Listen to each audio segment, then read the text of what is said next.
Mukunda jewellers లో gratitude sale flat 50% of on value added offer అన్ని branches కి వర్తిస్తుంది.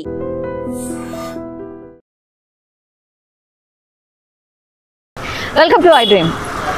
ప్రస్తుతం తెలంగాణ రాష్ట్రంలో రాజకీయాలు చాలా వేగంగా మారిపోతున్న పరిస్థితి అయితే కనిపిస్తోంది.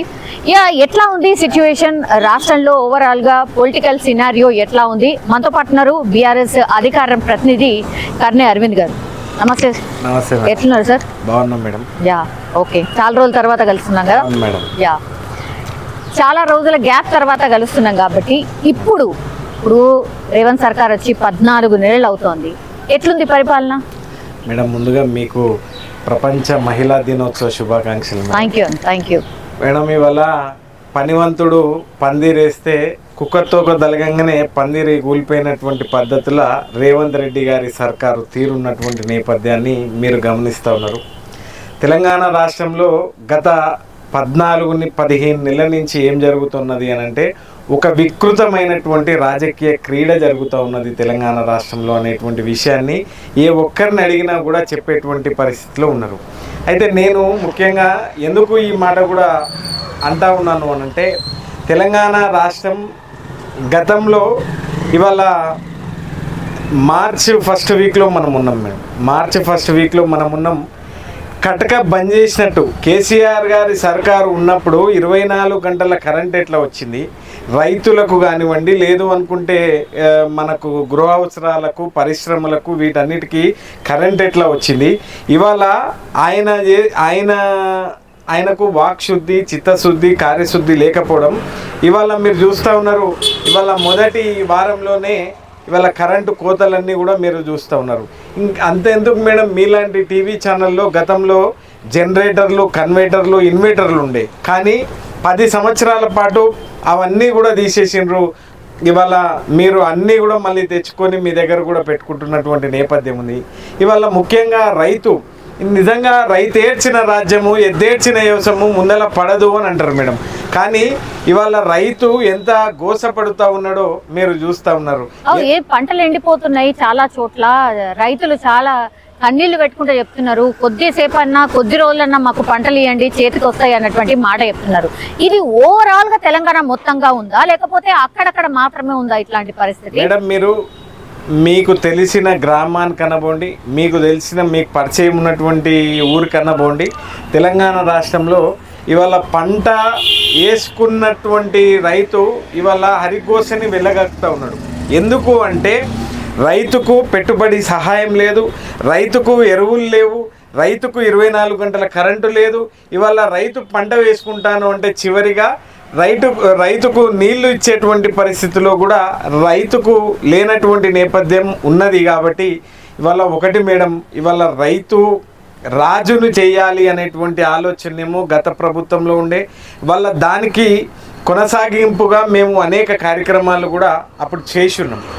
రైతు రాజులాగా ఉండాలి అంటే, రైతు ఈ దాంట్లో పులివిప్పిన నెమల్లాగా బతకాలి అంటే ఇవాళ రైతుకు 24 గంటల కరెంటు, రైతుకు ఉచిత విత్తనాలు, తర్వాత రైతుకు ఇవాళ ఉచితమైనటువంటి న్యాయమైనటువంటి 24 గంటల కరెంటు. ఇవేవి అందుతలేవా? మరి జీరో ఉందా? క్షేత్రస్థాయిలో మీరు చూడండి మేడం, ఒక్కటంటే ఒకటి, రైతు కరెంటు లేదు, తర్వాత విత్తనాలు లేవు, రైతు బంధు లేదు, ఇవేవి లేదు. ఇవాళ రైతుని ఆగమయ్యేటువంటి పరిస్థితిలో రైతు భరోసా గురించి మీరు మాట్లాడిండ్రు కాబట్టి, రైతు భరోసా ఇప్పుడు ఎన్ని ఎకరాల వరకు అందింది? నిజం చెప్పండి. గ్రౌండ్ లెవెల్లో మీరు తిరుగుతుంటారు కాబట్టి మాకున్న ఇన్ఫర్మేషన్ ప్రకారం అయితే 3 ఎకరాల వరకు ఫినిష్ చేసామని చెప్తున్నారు. అయిందా? సరే, అయి ఉంటే 1, 2, 3 ఎకరాల లోపు ఉన్నటువంటి వాళ్ళకు ఏమైందో నాకైతే తెలియదు మేడం. కానీ క్షేత్రస్థాయిలో ఉన్నటువంటి పరిస్థితి ఏంటి అంటే, వీళ్ళు అధికారంలోకి 6 గ్యారంటీల పేరు మీద, 420 హామీల పేరు మీద వీళ్ళు అధికారంలోకి వచ్చిండ్రు. అధికారంలోకి వచ్చిన తర్వాత వీళ్ళు ఒక ఫ్రీ బస్సు మినహాయిస్తే, ఒక మహిళకు ఉచిత బస్సు మినహాయిస్తే ఇక ఏవి కూడా రాలేనటువంటి నేపథ్యం అయితే ఉంది. మీరు కూడా ఒక ఆడపడుచు, మీరు కూడా ఒక మహిళ, మరి మీకు 2500 వస్తాయి ఉన్నాయి మేడం? దయించి నేనేమడుగుతున్నానంటే, మీకు 25, నాకు తెలిసి అయితే 18 సంవత్సరాలు నిండి ఉంటాయి. నాకు తెలిసి మీరు మీకు 2500 రూపాయలు అయితే వస్తా ఉన్నాయా? అరే మీ ద్వారానే చెప్పవలసినటువంటి అవసరం ఉంటుంది. ఎవరు అర్హులు ఎవరు అసలు ఇంత కూడా తేల్చలే కదా, మాకు వస్తాయా లేదా అంటే ప్రతి ఒక్కరు ఆశపడతారు రావాలని, కానీ అసలు అది ఎవరికి వస్తుంది? 18 సంవత్సరాలు నిండినటువంటి ప్రతి మహిళకు 2500 రూపాయలు ఇస్తాము అని చెప్పన్నారు. అంతేకాకుండా ఇవాళ ఫ్రీ బస్సు అని చెప్పన్నారు, స్కూటీలు ఇస్తామన్నారు, లూటీలు చేసిండ్రు. అంతేకాకుండా మీకు 200 యూనిట్ల వరకు ఫ్రీ వస్తుంది కదా. మీకు వస్తుందా? మాకెందుకు వస్తుంది? అర్హులైన వాళ్ళకి వస్తుంది కదా. ఎవరు అర్హులు అంటే అర్హులు ఎవరు? అవును, రేషన్ కార్డు ఉన్న వాళ్ళకి ఫస్ట్, ఆ తర్వాత ఎవరైతే 200 యూనిట్ల లోపల కరెంట్ వాడుతూ వస్తున్నారో వాళ్ళ బిల్స్ అన్ని తీసుకున్న తర్వాత కదా తేల్చిండ్రు. మేడం ఇవాళ నేను ఒకటే విషయం చెప్తాను, మరి ఏం వస్తలేవంటే ఎట్లా? కోరి తెచ్చుకున్న మొగడు ఎగిరెగిరి అన్నినట్లున్నది. మాకు వద్దురా నాయన ఈ కాంగ్రెస్ పలానా 14 నెలలకేనంటే ఇవాళ తెలంగాణ రాష్ట్రంలో ఎట్లాంటి ప్రభుత్వము ఎట్లాంటి పరిస్థితి దాపరించిందంటే మేడం మీరు ఒక్కసారి చూడండి, మీరు ఒకసారి పర్యవేక్షించండి, ఒకసారి క్షేత్రస్థాయిలో పోయి చూడండి. ఇవాళ మహిళలకు ఇట్లా చేసిండ్రు, రైతు అన్నదాతలకు వాళ్ళ ఉసురు పోసుకుంటుండు. ఇవాళ పోలీసు కుటుంబాలని అరెస్ట్ చేసినటువంటి నేపథ్యాన్ని కనిపిస్తున్నటువంటి నేపథ్యం ఉంది. ఈ సువిశాలమైనటువంటి భారతదేశంలో నాకు తెలిసైతే ఇప్పటి వరకు పోలీసులే అరెస్ట్ చేసినటువంటి ప్రభుత్వం అది భారతదేశంలో తెలంగాణ ప్రభుత్వం, అది రేవంత్ రెడ్డి గారి సర్కారులనే పోలీసు కుటుంబాలని అరెస్ట్ చేసినటువంటి నేపథ్యం ఉంది. ఇవాళ ఏ ఒక్కరు ఆనందంగా ఉన్నారు అనేటువంటి విషయాన్ని మనం ఒకసారి పరిశీలిస్తే కనుక ఎవ్వరు కూడా తెలంగాణ రాష్ట్రంలో అది లేదు. ఇవాళ గతంలో మీరు చూసిండ్రు ఆ రోజు 2000 ఇన్ని ఇబ్బందులు ఉంటే మరి మీ నాయకులు ఎందుకు బయటికి రావట్లేదు, ఎందుకు పోరాటం చేస్తలేరు, అసెంబ్లీకి ఎందుకు వస్తలేరు అని అడుగుతున్నారు. మరి నిన్ననే ఇవాళ మా పార్టీకి సంబంధించి 25 సంవత్సరాల ప్లీనరీ ఏర్పాట్ల కోసం తెలంగాణ తొలి ముఖ్యమంత్రి కేసీఆర్ గారి అధ్యక్షతన వారి వ్యవసాయ క్షేత్రంలో భేటీ జరిగింది మేడం. తప్పకుండా కేసీఆర్ గారు అసెంబ్లీకి వస్తారు. ఇప్పుడు ఈ బడ్జెట్ సమావేశంలో తానే నిన్న ప్రకటించినటువంటి నేపథ్యం ఉంది. తప్పకుండా నేను అసెంబ్లీకి వస్తాను. ఇవాళ తెలంగాణ రాష్ట్రంలో జరుగుతున్న అరాచక పాలన కానివ్వండి, లేదు అనుకుంటే జరుగుతున్నటువంటి విధానాలపైన తప్పకుండా ఎండగడుతారు. ఈ 14 నెలలలో ఏమైందో కూడా కూలంకుషంగా ఆయన తప్పకుండా వివరిస్తారు అనేటువంటి విషయాన్ని iDream వేదిక ద్వారా తెలియజేస్తూ ఉన్నాం మేడం. ముఖ్యంగా నేను ఏమంటా ఉన్నాను అంటే అన్ని వర్గాలు, ఒక వర్గము అంటే అది 6 గ్యారంటీల్లో అర గ్యారంటీ మాత్రమే అమలైంది, మిగతా గ్యారంటీలన్నీ అట్టకెక్కినటువంటి నేపథ్యం ఉంది. ఇవాళ కరువు కాలం తెచ్చిన కరువా లేదు అనుకుంటే కాంగ్రెస్ తెచ్చిన కరువా అనేటువంటి ప్రశ్న ఉత్పన్నమైనప్పుడు తెలంగాణ ప్రాంతం లోపల ప్రతి ఒక్కరు ఇవాళ కాంగ్రెస్ తెచ్చినటువంటి కరువులో ఇవాళ రైతు పంట కూడా వేసుకోలేనటువంటి నేపథ్యంలో తెలంగాణ రైతు ఉన్నాడు అని అంటే ఇంతకంటే దౌర్భాగ్యమైనటువంటి స్థితి. ఇవాళ భట్టి విక్రమార్క ఆధ్వర్యంలో అన్ని పార్టీలకు ఒక ఆహ్వానం అందింది, రండి చర్చిద్దాం అన్ని విషయాల గురించి అని. ఎందుకని మీ పార్టీ పోలేదు, అట్లనే బీజేపీ ఎందుకని పోలేదు? మరి ఒక ఇనిషియేషన్ తీసుకుంది కదా, పోవచ్చు కదా, అన్ని సమస్యల మీద చర్చించచ్చు కదా, ఎందుకు పోలే? ఇవాళ ప్రధాన ప్రతిపక్షంలో మేమున్నాం, తర్వాత బీజేపీ, మా తర్వాత బీజేపీ ఉన్నారు. సరే, ఇక వేరే లెఫ్ట్ పార్టీలో రైట్ పార్టీలో అనుకుంటే అవి కమ్యూనిస్ట్ పార్టీలు వాళ్ళతోనే కొనసాగుతున్నటువంటి పరిస్థితి ఉంది.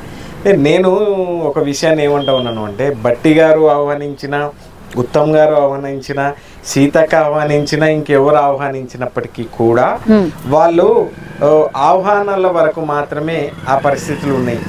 నిజంగా మేడం ఒకటంటే ఒకటి కూడా వాళ్ళు ఎంతసేపు ఎందుకోనంటే క్రియేటివ్ ఎంతసేపు వీళ్ళకి ఏడ పోతుందేమో అనేటువంటి పద్ధతుల ఇవాళ చేస్తున్నటువంటి నేపథ్యం ఉంది. ఇవాళ నిజంగా కూడా తెలంగాణ రాష్ట్రంలో ఎట్లాంటి దాపురించింది అని అంటే ఒకటి మాత్రం వాస్తవం మేడం, పోలీసు వాళ్ళ ఉసురు ఇవాళ తీసుకుంటుండ్రు, ఇవాళ అన్నదాతల ఉసురు ఈ రాష్ట్ర ప్రభుత్వానికి తగులుతూ ఉన్నది, ఇవాళ మహిళల ఉసురు ఇవాళ ఈ ప్రభుత్వానికి తగులుతూ ఉన్నది, ఇవాళ యువకులని ఎట్లా మోసం చేసిండ్రో కూడా మీరందరూ కూడా చూస్తూ ఉన్నారు. ఇవాళ మోసం చేయండి ఎవరిని అని అంటే ఇవాళ ఎవరిని అంటే అన్ని వర్గాల తెలంగాణ రాష్ట్రంలో ఉన్నటువంటి సకల జనుల సబ్బండ వర్గాలకు వాళ్ళు ఏం చేసినంటే మేడం, కేసీఆర్ గారు 10,000 ఇస్తూ ఉన్నారు కదా, మనం 15,000 ఇద్దాం, మాటలే కదా మేము అధికారంలోకి వస్తామా అని చెప్పి అనుకున్నారు. మీరు బాగా అప్పులు చేసిపోయినరు, అసలు ఖజానా మొత్తం ఖాళీ చేసిపోయిన తర్వాత ఏడుకెళ్ళి ఇవ్వాలి అంటున్నారు. అసలు ఇంతకంటే దౌర్భాగ్యమైనటువంటి అది ఇంకెక్కడ ఉండదు మేడం. అప్పు అనేటువంటిది ఈ రాష్ట్రంలో అన్ని సంక్షేమ అభివృద్ధి కార్యక్రమాలపైన గత 2014 నుంచి మొన్నటి వరకు అంటే 9.5 సంవత్సరాల లోపల తెలంగాణ రాష్ట్ర ప్రభుత్వం చేసినటువంటి అప్పు దరిదాపుల్లో 3 నుంచి 4 వేల కోట్ల రూపాయలు ఏదో ఉన్నది అనేటువంటి, లక్షల కోట్ల రూపాయలు ఏదో ఉన్నది అనేటువంటిది మేము చెప్పినాం. అంతేకాకుండా కాక్ కూడా అది ఇచ్చింది. ఇవాళ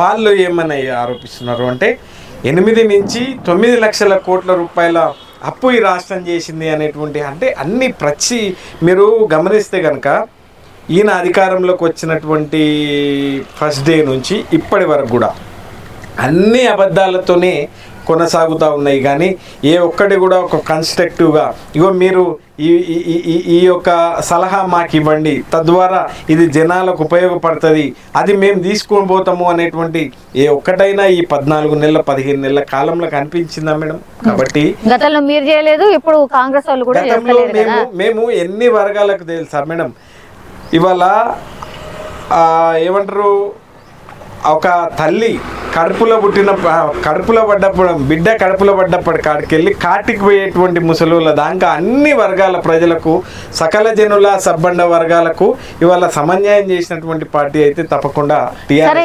ఏం నచ్చలేదో కానీ మీరు ఓడిపోయినరు, ఆ తర్వాత 14 నెలల నుంచి వీళ్ళ పరిపాలన సాగుతుంది. కానీ మీరన్నట్టుగా మీ పరిపాలన బాగాలేదని చెప్పి కాంగ్రెస్ వాళ్ళని ఎంచుకుంటే కాంగ్రెస్ వాళ్ళది కూడా పెద్ద గొప్పగా ఏం కనిపిస్తలేదు అనేది కూడా కొంతవరకు వినిపిస్తున్న పరిస్థితి. ఇంకోటి ఏంటంటే సార్, ఎందుకని సీఎం రేవంత్ రెడ్డి గారి పేరు పదే మర్చిపోతున్నారు? ఎందుకు? మీ సోషల్ మీడియాలో బాగా ప్రచారం జరిగింది ఒకటి, తర్వాత వాస్తవంగా కూడా ఈ మధ్య కాలంలో చూస్తే 4-5 ఇన్సిడెంట్స్ ఏకంగా పొన్నం ప్రభాకర్ గారే మర్చిపోయిన పరిస్థితి, జగ్గారెడ్డి అంతకంటే ముందు, ఇట్లా ఎందుకని? నిజంగా లక్కీగా తను అయ్యిండు, అత్యంత అంటే ఆయనకున్నటువంటి వయసులో ముఖ్యమంత్రి అయ్యిండు. ఇవాళ ఆయన వాస్తవానికి చేయాల్సినటువంటి కార్యక్రమాలు, కేసీఆర్ గారు 10,000 రైతు బంధు ఇస్తే ఈయన 15,000 రైతు బంధు ఇచ్చి, కేసీఆర్ గారు నిజంగా వాళ్ళు చెప్పినటువంటివి, వాళ్ళ పెళ్లి చేసుకున్నటువంటి మహిళకు మేము 1,00,000 రూపాయలతో పాటు మేము తులం బంగారం ఇస్తామన్నాడు. అవి వాళ్ళు ఏవైతే చెప్పున్నారో అవి చేసి ఉంటే, అవి ఇంప్లిమెంట్ చేసి ఉంటే కనుక అందరికీ అరే మా ముఖ్యమంత్రి గొప్పగా ఉండనేమో, మా ముఖ్యమంత్రి పనితీరు బాగుంది అని అందరికీ అనిపిస్తుండనేమో. కానీ దురదృష్టం ఏంటి అని అంటే వాళ్ళ పార్టీకి సంబంధించినటువంటి మంత్రులు కానివ్వండి, మీరు అన్నట్లు ఎమ్మెల్యేలు కానివ్వండి, ఆయన పేరు మర్చిపోతున్నటువంటి నేపథ్యం అయితే కనిపిస్తూ ఉన్నది. ఇంకొందరు అల్లు అర్జున్ గారి పైన మీరు ఎంత దౌర్భాగ్యం అంటే, అల్లు అర్జున్ గారికి నేను కొద్దిగా ఆయన దగ్గరగా చూసిన, వాళ్ళకు సంబంధించినటువంటి బంధుత్వం ద్వారా అక్కడ నుంచి స్టార్ట్ అయింది అని అంటే అసలు వరుస పెట్టి ఆగుతలేదు, కంటిన్యూ అవుతూనే ఉన్నాయి. ఆగుతలేదు. యాక్సిడెంటల్ లేకపోతే ఎందుకు ఇట్లా? అది వాళ్ళ వ్యక్తిగతమైనటువంటి పర్ఫెక్షన్ ఉంటుంది మేడం. ఇప్పుడు నేను మర్చిపోయినా అంటే నేను కావాలని మర్చిపోయినా, లేదు నేను వాంటెడ్లీ చేసినా అనేది అది నా మనసాక్షికి తెలిసినాల్సి ఉంటుంది. ఇప్పుడు మీరు మర్చిపోయినారు అని అనుకుంటే అది మీకు తెలుస్తుంది మేడం. వాళ్ళు ఎంతసేపు అంటే సరే మరవడము మరవకపోవడము అనేది ఎవరి వ్యక్తిగతమైనటువంటి అభిప్రాయం, అంతేనా కదా మేడం? ఇవాళ ఆ రోజు అల్లు అర్జున్ గారిని చూసిండ్రు.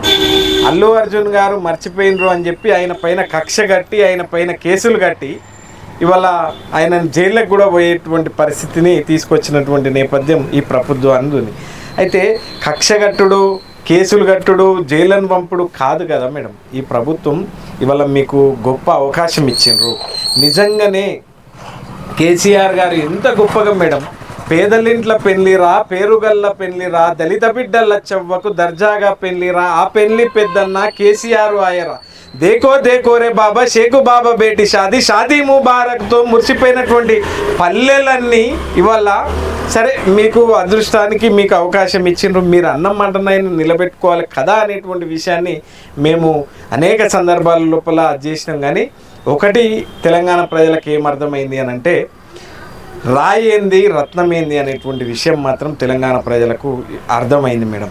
ఇవాళ అమ్మ విలువ అన్నం విలువ అవి లేనప్పుడు మాత్రమే తెలుస్తాయి అనేటువంటి విషయాన్ని అంటారు కదా పెద్దలు. ఇవాళ అవి లేవు కాబట్టి కేసీఆర్ గారు నిజంగా కూడా మేడం ఎట్టికైనా మట్టికైనా మనోళ్ళు ఉండాలి అని అంటారు. ఇవాళ కేసీఆర్ గారు ఈ రాష్ట్రంలో ఇవాళ మనకు ఇంటి పార్టీ అయినటువంటి బీఆర్ఎస్ పార్టీ వెంటనే మేము పోలరైజ్ అవుతాం. ప్రతి ఎన్నికల లోపల మేము ఇవాళ సరే తప్పు చేసి ఉన్నాం, మీరు చూస్తూ ఉన్నారు కదా మేడం. మీరు ఎక్కడ సోషల్ మీడియా ఓపెన్ చేసినా వార్తలు ఓపెన్ చేసినా లేదు అనుకుంటే మీరు ఏ నలుగురితో మాట్లాడినా కేసీఆర్ గారి పాలన ఎంత గొప్పగుండే ఇవాళ ఎట్లాంటి దాంట్లో మేము ఉన్నాము అనేటువంటి విషయాన్ని అయితే మాట్లాడుకుంటున్నారు కదా. సోషల్ మీడియాలో ఇంకో 2 ప్రచారాలు కూడా జరుగుతున్నాయండి.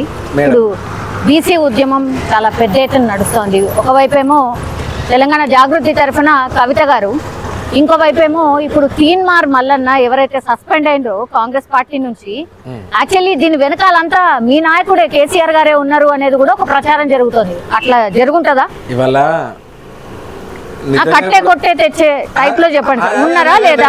ఎట్లా ఉంటుంది మేడం, నేను ఏమంటున్నానంటే వాళ్ళు సస్పెండ్ చేస్తారు. సస్పెండ్ చేసిన తర్వాత నిజంగా కూడా మీరు ఆ ఎపిసోడ్ని పరిశీలిస్తే కనుక దాన్ని గమనిస్తే కనుక తీర్మాన్ మల్లన్న గారు ఏమన్నారు, మీరు అన్నట్లు కామారెడ్డిలో 42% రిజర్వేషన్ కల్పిస్తున్నారు. రాహుల్ గాంధీ గారే స్వయంగా వచ్చి ప్రకటించిండ్రు. మీరు కులగణన అనేటువంటి కులగణనని తీసుకొచ్చారు, అది బోగసు అనేటువంటి విషయాన్ని చెప్పిండు మేడం. ఇవాళ ఆయన భావాన్ని ఆయన వ్యక్తపరిచిండు. ఆయన వ్యక్తపరిచినందుకు ఆయనకు షోకాస్ నోటీసులు ఇచ్చిండ్రు, ఆయనను సస్పెండ్ చేసిండ్రు. మరి తీర్మాన్ మల్లన్న అంత ఏమంటారు స్టేబుల్ లీడరే అని కూడా నేను అన్నాను మేడం. ఆయన ఎంతసేపు బ్యాక్ మెయినింగ్ లీడరు అనేటువంటి విషయాన్ని అందరికీ తెలుసు. అయితే మీరు గతంలో మీకు డ్యామేజ్ చేసిండు, బాగా బీఆర్ఎస్ కి డ్యామేజ్ చేసిండు, ఆయన అరెస్ట్ కూడా చేపించారు కదా మేడం. నేను ఏమంటా ఉన్నాను, మళ్ళీ ఎట్లా తీసుకుంటారు అనేది ఇప్పుడు తీసుకుంటారు. మేము చెప్పినామా ఎక్కడన్నా మా పార్టీ ప్రచారము నేను ఏమంటా ఉన్నాను మేడం, ప్రచారము రకరకాల ప్రచారాలు జరుగుతాయి. ప్రచారం వేరు వాస్తవం వేరు కదా. నేను ఏమంటున్నా అంటే వాస్తవం వేరు ప్రచారం వేరు ఉంటుంది. అయితే నిజంగా పార్టీ వర్కింగ్ ప్రెసిడెంట్ గారు లేకుంటే పార్టీకి సంబంధించినటువంటి ముఖ్యులు ఎవరైనా మల్లన్న గారిని మేము తీసుకుంటాం మా పార్టీలోకి అని ఎక్కడన్నా చెప్పిండ్రా? సరే ఆయన ఏ పర్ఫెక్షన్ ఉన్నా కూడా ఆయన ఎంతసేపు ఎట్లా వస్తాడు ఏంది అనేది మాకంటే ఎక్కువ మీకు తెలుసు. ఎందుకంటే మీరు జర్నలిజంలో మాకంటే ఎక్కువ దగ్గరగా ఆయన చూసిండ్రు. ఆయన బ్లాక్ మెయిన్ రాజకీయాలు, తర్వాత ఆయన మనుషులని ఎట్లా వాడుకొని ఎట్లా ఇచ్చిపెడతారు, ఇవన్నీ మాకంటే ఎక్కువ జర్నలిజంలో ఉన్నటువంటి జర్నలిస్టులకు మీలాంటి వాళ్ళకే తెలుసు. అది ఒక పర్ఫెక్షన్. అయితే వాస్తవం ఏంది అని అనుకున్నప్పుడు బీసీల పక్షాన ఉండాలి, బీసీలు అన్ని దాంట్లో ముందుకు పోవాలి అనేటువంటి ఆలోచననేమో గతంలో బీఆర్ఎస్ పార్టీ చేసింది. రేపు తప్పకుండా అంటే మేమెంత మాకెంత అనేది చేస్తూ ఉన్నారు కదా మేడం. నేను ఏమంటా ఉన్నాను అంటే ఈ రాష్ట్రంలో మేము ఎంతమంది ఉన్నాం మాకెంత అనేటువంటి దాన్ని అది చేస్తూ ఉన్నారు. అంతే రాజకీయంగా వాడుకోబోతున్నారు, వదిలేయబోతున్నారు అనేది ఒక చర్చ నడుస్తుంది. సార్ అది పక్కన పెట్టండి. ఇంకోటి కూడా ఇప్పుడు సోషల్ మీడియాలో పెద్ద ఎత్తున ప్రచారం ఏంటంటే సీఎం రేవంత్ రెడ్డి గారు పూర్తిగా బీజేపీలోకి వెళ్ళబోతున్నారు. ఈ 2-3 రోజులు 2 రోజుల నుంచి 3 రోజులు ఎందుకు ఈ ప్రచారం ఎందుకు జరుగుతుంది అంటే మీరు కూడా గమనిస్తే మేడం మొన్న సరిగ్గా ఒక అట్లా జరుగుతుందా అంటే జరుగుతుందా అని అంటే కొన్ని జరగరానివి కూడా కాంగ్రెస్లో జరుగుతూ ఉన్నాయి మేడం. కొన్ని జరగరానివి కూడా కాంగ్రెస్లో జరుగుతున్నాయి. మీరు గమనిస్తే కోమటిరెడ్డి రాజగోపాల్ రెడ్డి గారు, కోమటిరెడ్డి వెంకటరెడ్డి గారు ఇద్దరు కూడా మేడం నువ్వు కోట్ల రూపాయలు ఇచ్చి పీసీసీ తెచ్చుకున్నావు అని ఒకరు, తర్వాత నువ్వేంది అని నువ్వు ఏం చేస్తావని రకరకాలుగా మాట్లాడినారు. కానీ వాళ్ళకి షోకాస్ నోటీసులు ఇస్తారు కానీ వాళ్ళని వేరే చర్యలు ఏం తీసుకోరు. ఇవాళ నిజంగా నేను వ్యక్తిగా ఆయన గురించి మాట్లాడుతూ ఉన్నాను కానీ వేరే దాంట్లో కాదు. ఆయన ఏమని మాట్లాడిండు అంటే బీసీలు మీరేదైతే కులగణన చేసిండ్రో ఈ కులగణన తప్పుల తడకలాగున్నది, దీన్ని కరెక్ట్గా చేయండి అనేటువంటి విషయాన్ని మాట్లాడిండు. ఇది ఏదైతే ఉందో దీనికి చట్టభద్రత లేదు మేడం. నేనేమంటున్నా, చట్టభద్రత లేని బీసీ కులగణన ఎందుకు అనేటువంటి విషయాన్ని ఆయన చెప్పిండు. ఆ తర్వాత ఆయన పార్టీని కానీ లేకుంటే రేవంత్ రెడ్డి గారిని కానీ ముఖ్యమంత్రి గారిని కానీ ఆయన ఎక్కడ విమర్శించలేదు. మీరు పరిశీలిస్తే కనుక ఆయన ఇవాళ చేస్తున్నటువంటి వ్యవహారాన్ని వ్యతిరేకించినందుకే ఆయన షోకాస్ నోటీసులు ఇచ్చిండ్రు, ఆయనని అది చేసిండ్రు. ఇక మీరు రేపు ఇంకో పరిణామం ఎట్లా జరగదు అని మీరు ఎట్లా అనుకోరు మేడం? అనుకుంటారు. నేనేమంటున్నా అంటే తప్పకుండా ఇవాళ రేవంత్ రెడ్డి గారు మొన్న ఎన్నిక జరిగింది మేడం, మొన్న ఎన్నిక జరిగింది. నరేందర్ రెడ్డి గారు నిజామాబాద్ కి కరీంనగర్ కి ఆ ప్రాంతానికి పోతాడు. మీరైతే పోటీలే లేరు కదా మరి. నేను ఆ విషయం కూడా చెప్తా. అయితే పోయి ఏమని అంటాడు అంటే, నరేందర్ రెడ్డి గారు గెలిచినా ఓడినా ఈ ప్రభుత్వానికి వచ్చేటువంటి నష్టము లేదు, లాభము లేదు అని మాట్లాడతాడు. ఒక అభ్యర్థి పైన ఇట్లాంటి మాటలు ఇప్పుడు నువ్వు పోయింది దేనికి? అంతేనా కాదా మేడం? ఇప్పుడు మీరు గెలిపించేటందుకు పోయేటువంటి క్రమంలో అరే మా అభ్యర్థిని గెలిపించండి, తద్వారా నేను మీకు ఈ హామీలు ఇస్తా, లేకుంటే మీ నియోజకవర్గం అంటే అది ఏది లేదు. మీ గ్రాడ్యుయేట్లకు నేను ఇంకేమన్నా ఇస్తా, మీకు లాభం అయ్యే పద్ధతిలో ఈ ప్రభుత్వం పనిచేస్తుందని లేదు. అక్కడ కేసీఆర్ని తిట్టడు, అక్కడ సంక్షేమ అభివృద్ధి కార్యక్రమాల గురించి మాట్లాడండి. సరే, ప్రభుత్వ ప్రతినిధిగా ఉన్నాడు కాబట్టి ఎవరైనా చెప్తారు, మాట్లాడితే తప్పలేదు. ఇది ఎందుకు వచ్చింది ఎందుకు బీజేపీలకు పోతాడు అనేది ఎందుకు వచ్చింది? అయితే నేను అదే చెప్తా ఉన్నా, బీజేపీలకు పోతాడు అనేటువంటి విషయాన్ని ఆది నుంచి చెప్తా ఉన్నారు. ఆది నుంచి కూడా మీరు గమనిస్తే కనుక ఆయన పైన కూడా ఓటుకు నోటు కేసు ఉంది మేడం, ఆయన పైన కూడా ఓటుకు నోటు కేసు ఉంది. దాంట్లో అడ్డంగా దొరికి జైలు కూడా పోయినటువంటి నేపథ్యం ఉంది.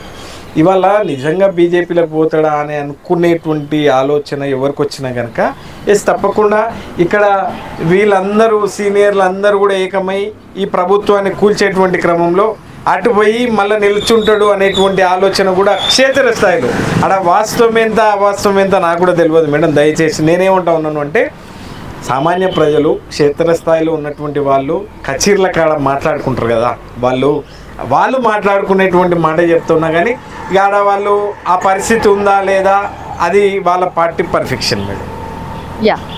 Thank you sir, thank you so much. చాలా విషయాల గురించి చెప్పారు. What is happening, general public ఏం మాట్లాడుతారు, పార్టీస్ కూడా ఏంది ఒపీనియన్ అనేది చెప్పారు. Thank you so much.